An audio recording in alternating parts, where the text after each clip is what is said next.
मैंने एक अनाथ लड़की से शादी की। उसकी एक 15 साल की बहन भी थी। पत्नी के साथ उसकी बहन भी विदा होकर आ गई थी, लेकिन उसकी बहन सारा दिन मेरी पत्नी के साथ चिपकी रहती। मुझे उस पर बहुत गुस्सा आता क्योंकि वो रात को भी हमारे कमरे में ही सोती थी।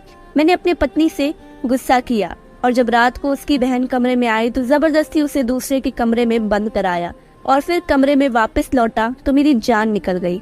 मेरी पत्नी की बहन बहुत अजीब सी थी।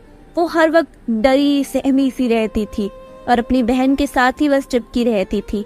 मुझे उस पर बहुत गुस्सा आता था। मैंने तो बस सोच ही लिया था कि उससे तो जान छुड़वा कर ही रहूंगा। एक दिन मैं अपनी पत्नी से छिपकर उसे एक कमरे में बंद कर दिया और जब वहां पर पहुंचा तो दंग ही रह गया, क्योंकि वहां पर तो मैं शादी की रात अपने कमरे में आया तो बहुत खुश था। मैंने मुंह दिखाई का गिफ्ट तो खरीदा ही था, लेकिन एक प्यार से भरा गिफ्ट भी लिया था। मैं गजरे खरीद के लाया क्योंकि जानता था कि लड़कियां इस तरह का गिफ्ट पसंद करती हैं। मैं यूं ही अपने कमरे का दरवाजा खोला तो हैरान हो गया था। सामने का मंजर बड़ा खतरनाक था। मेरी पत्नी की 15 साल की बहन उसके साथ चिपक कर बैठी थी और रोती ही चली जा रही थी। ये रोना कोई आम वाला रोना नहीं था, बल्कि जोर जोर से रो रही थी। उसे देखकर मेरी रेखा परेशान हो गई थी। उसने अपनी बहन को डपट कर खामोश करवाया था। मैं आगे बढ़ा और बोला, रेखा क्या हुआ इस बच्ची को? इसकी तबीयत तो ठीक है ना? रेखा बोली, जी ठीक है, ये बस ये सोचकर परेशान हो गई है कि मैं अपनी नई जिंदगी शुरू करने जा रही हूँ तो इसका क्या होगा। मेरा दिल दुख गया था। मैं आगे बढ़कर रूपा के सर पर हाथ फेरा और बोला कि तुम परेशान मत हो। अगर तुम रेखा की बहन हो तो मेरी भी बहन हो। तुम इसी घर में हमारे साथ रहोगी। मुकेश बोले, रेखा तुमने ये बात रूपा को नहीं बताई थी क्या? मैं बोली कि मैं इसको बता चुकी हूँ, मगर बच्ची है ना, इसलिए ये बातें इसको अभी समझ में नहीं आ रही है। वक्त गुजरेगा तो खुद ब खुद समझ जाएगी। मैंने सर हिला दिया तो रेखा डरते डरते बोली, मुकेश एक बात कहूँ? मैं मुस्कुरा कर बोला, रेखा तुम्हें परमिशन लेने की कोई जरूरत नहीं है। लेकिन उसकी बात सुनकर मैं एकदम ही हैरान रह गया था। वो बोली, मुकेश मैं रूपा को अपने साथ सुला लूं? जब तक कि संभल नहीं जाती ये मेरे साथ ही सो जाया करेगी। ये मम्मी पापा के मरने के बाद अकेले बहुत डरती है। जरा जरा सी बात की टेंशन लेकर बीमार पड़ जाती है। मेरी अभी नई नई शादी हुई है, मैं कहाँ अस्पतालों के चक्कर खाती रहूंगी। मैं रेखा की बात को समझ गया था। मैंने कहा, ठीक है, तुम दोनों बहनें इस कमरे में सो जाओ, मैं दूसरे कमरे में चला जाता हूँ। रेखा उठकर मेरे पास आई और बोली, मैं हमेशा आपकी आभारी रहूंगी। आपने मेरे साथ बहुत बड़ी मेहरबानी की है। मेरी आपसे गुजारिश है कि आप घर में किसी को भी मालूम न होने दीजिएगा कि आप दूसरे कमरे में सो रहे हैं। आप फिक्र ना करें, जल्द ही रूपा ठीक हो जाएगी और अपनी जिद को छोड़ देगी। मैं मुस्कुरा कर बोला, रेखा तुम्हें टेंशन लेने की कोई जरूरत नहीं है। मैं तुम्हारी सिचुएशन को समझ सकता हूँ। वैसे भी कल तक मेहमान वापस लौट जाएंगे, फिर हम तीनों ही तो इस घर में रह जाएंगे। इतना कहकर मैं डरी सहमी सी रूपा पर नजर डालकर बाहर निकल गया था। रेखा को तसल्ली तो दिया था, मगर खुद को तसल्ली कैसे देता?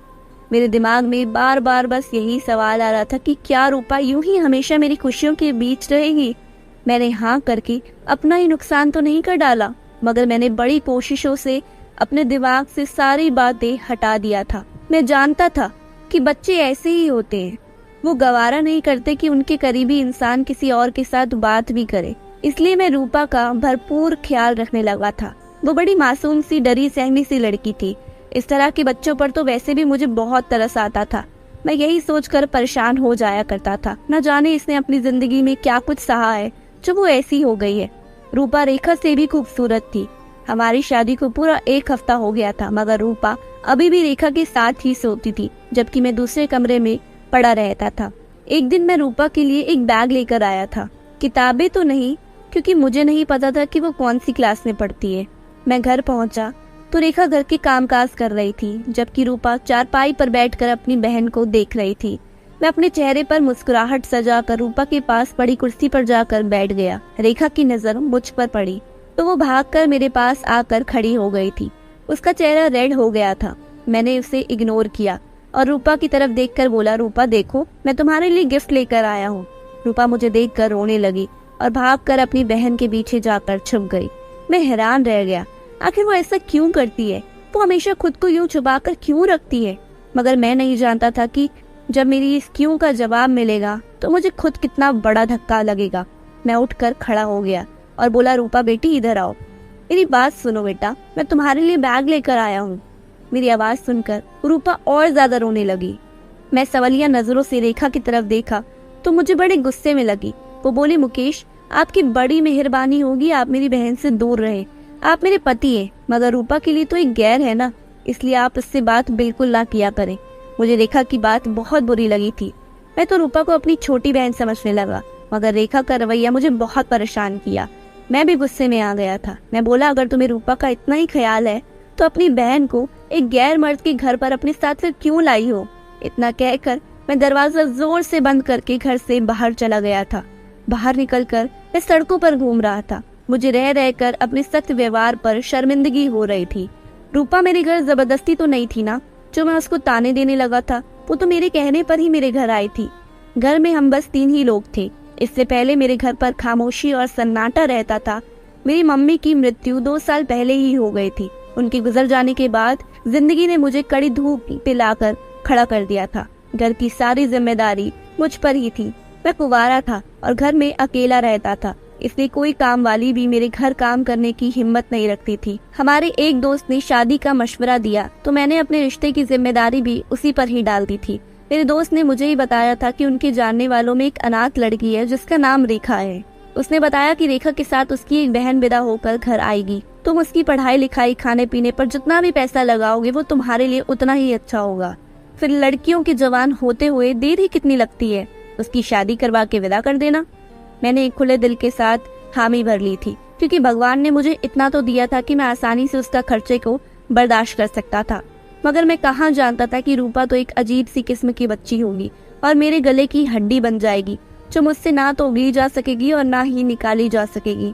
लेकिन मैंने फैसला किया था कि मैं कुछ दिन सब्र से काम लेकर देखता हूँ कि रूपा का रवैया ठीक होता है या फिर नहीं।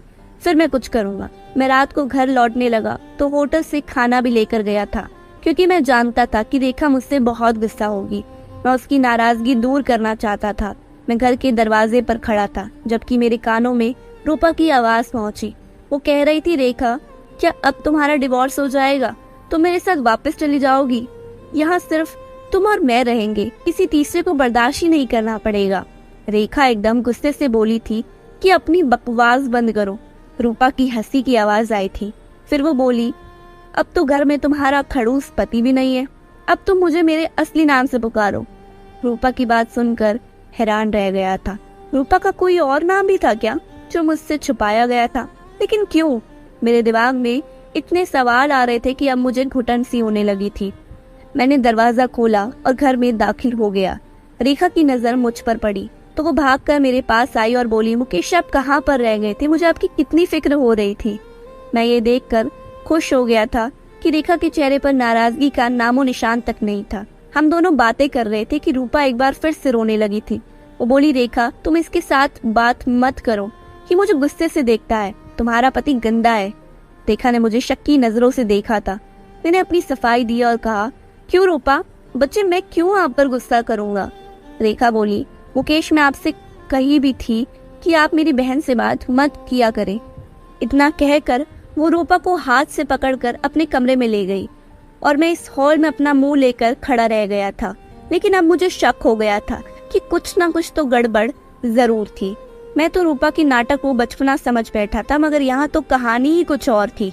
मेरे दिल में शक का बीज उग चुका था और मैंने सोचा कि अगर उस पर सख्ती करूंगा तो वो खुद ही अपना राज को खोल देगी। रेखा हमेशा की तरह नाश्ता बना रही थी, जब अचानक रुककर बोली, मुकेश, आप रूपा के लिए स्कूल का बस्ता क्यों लेकर आए थे? मैं रेखा के कल वाले रवैये की वजह से गुस्सा था, इसलिए छोटा सा जवाब दिया और कहा, मैं चाहता था कि रूपा पढ़ाई लिखाई करे। रेखा हंसी और बोली, कौन सी पढ़ाई? रूपा ने तो स्कूल का कभी मुंह तक नहीं देखा था। इसे पढ़ने का शौक नहीं था, इसलिए हमने इसका स्कूल में कभी एडमिशन ही नहीं करवाया। मुझे रेखा की बात अच्छी नहीं लगी थी। मेरा मूड पहले से ही खराब था, इसलिए मैं किसी किस्म की बहस में नहीं पढ़ना चाहता था। मैंने अपना खाना खत्म किया और ऑफिस के लिए निकल गया, मगर रूबा की बात मुझे खटक रही थी। उसकी अजीबोगरीब हरकतें और मुझे देखते ही रोना, फिर मेरी और रेखा के डिवोर्स पर खुश होना, ये सब क्या था? रूपा कोई नन्ही बच्ची तो नहीं थी ना, वो पूरे 15 साल की थी। इस उम्र में तो लड़कियां बहुत समझदार होती हैं। यकीनन ये मामला इतना सीधा नहीं था जितना मुझे लग रहा था। शाम में भी रूपा ने मुझे गुस्सा दिलाने की पूरी तैयारी कर रखी थी। मुझे देखकर वो अजीब अजीब हरकतें करने लगी। मैं रेखा से बात करने लगा तो वो उसका हाथ पकड़कर कमरे में ले गई।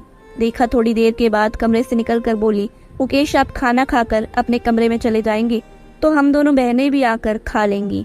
रूपा जिद कर रही है कि जब तक आप बाहर बैठे हैं तब तक वो बाहर नहीं निकलेगी। मुझे गुस्सा तो बहुत आया था मगर खुद पर काबू डालकर बोला, ठीक है रूपा बाद में खाना खा लेगी, कम से कम तुम तो मेरे साथ आकर बैठो, तुम तो मेरे साथ खाना खाओ।